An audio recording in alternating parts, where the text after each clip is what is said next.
اعوذ باللہ من الشیطان الرجیم بسم اللہ الرحمن الرحیم السلام علیکم ورحمۃ اللہ وبرکاتہ۔ ناظرین گرامی، رسول خدا صلی اللہ علیہ وآلہ وسلم مدینہ میں جا رہے تھے۔ راستے میں بچے کھیل رہے تھے۔ رسول اللہ صلی اللہ علیہ وآلہ وسلم جب ان کے پاس سے گزرے تو السلام علیکم کہا۔ بچوں نے پیار سے جواب دیا۔ کچھ آگے بڑھے تو ایک بچہ اداس اکیلا بیٹھا ہوا تھا، جیسے بھرے میلے میں ایک انسان تنہا کھڑا اپنے دکھ رو رہا ہو۔ افسردگی کے طوفان کو رسول اللہ صلی اللہ علیہ وآلہ وسلم نے معصوم پھول چہرے میں محسوس کیا تو اس بچے کے پاس گئے اور فرمایا، تمہیں کیا ہوا ہے؟ تم کیوں اتنے پریشان ہو؟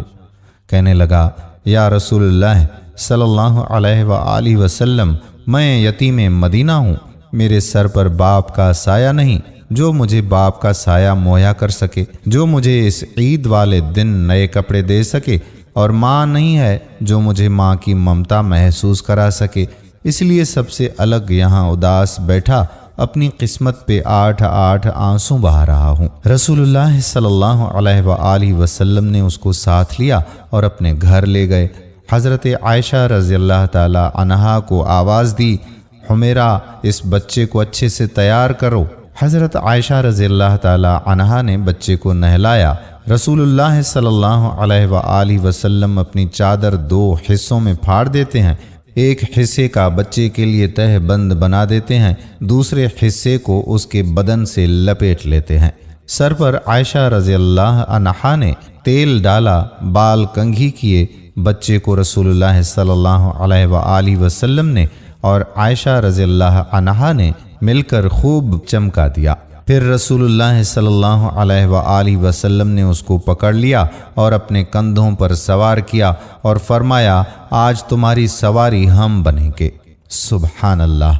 رسول اللہ صلی اللہ علیہ وآلہ وسلم مسجد میں داخل ہوئے تو صحابہ اکرام اجمعین نے ایک انجان بچے کو رسول اللہ صلی اللہ علیہ وآلہ وسلم کے نبوت والے کندھے پر بیٹھا دیکھا تو حیران ہوئے۔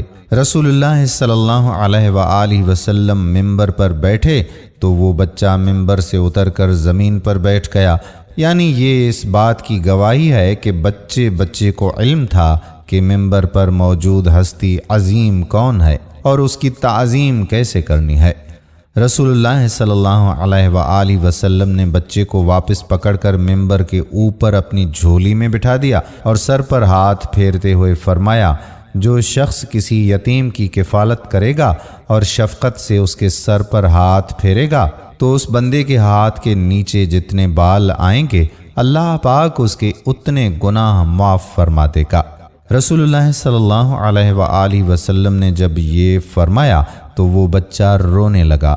اللہ کے رسول صلی اللہ علیہ وآلہ وسلم نے پیار سے مسکرا کر فرمایا، کیا تو اس پہ خوش نہیں کہ محمد صلی اللہ علیہ وآلہ وسلم تیرا والد ہے اور عائشہ تیری اماں؟ سبحان اللہ۔ دوستو، ہم امید کرتے ہیں کہ آپ کو ہماری آج کی یہ ویڈیو بھی ضرور پسند آئی ہوگی اور اپنے دوستوں کے ساتھ اسے شیئر بھی کریں گے۔ آنے والی ویڈیو تک اپنے میزبان قادر بخش کلہوڑو کو اجازت دیجیے۔ اللہ حافظ۔